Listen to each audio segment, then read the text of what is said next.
चलिए दोस्तों बात करते हैं एक और नए क्वेश्चन के बारे में। इस क्वेश्चन में एग्जामिनर ने कहा 22 मीटर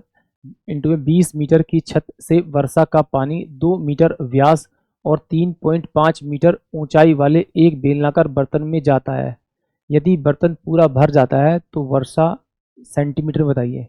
तो इसका मतलब क्या है कि जब बारिश हुई तो छत भरी होगी और छत का पानी जो है वो बेलन में गया होगा,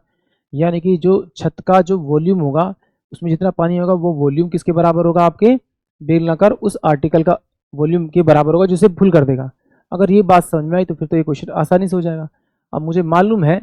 कि भाई अगर ये छत मेरी रेक्टेंगल शेप में या फिर क्यूबॉइड शेप में, इस तरह से मेरी छत है ये, तो इसकी कुछ ना कुछ मेरे पास में क्या होगी, इसकी हाइट भी होगी, ये इसकी लेंथ भी होगी और इसकी ब्रेथ भी होगी। तो अगर मैं इसका वॉल्यूम निकालूंगा तो मेरे पास में 22 इंटू में 20 और इंटू में एच, मैं हाइट मान लेता हूँ कि इसने यही पूछा है कि भाई तो कितनी वर्षा हुई, तो कितनी हाइट में वर्षा हुई वो मुझे पता लग जाएगा, यानी कि उसकी हाइट पता लग जाएगी। तो बराबर में क्या हो जाएगा आपका, इसका वॉल्यूम क्या कह रखा है इसने, एक बेलनाकार है, बेलनाकार हुआ तो पाई की वैल्यू 22/7, पाई आर स्क्वायर, बेलन का क्षेत्रफल होता है 22/7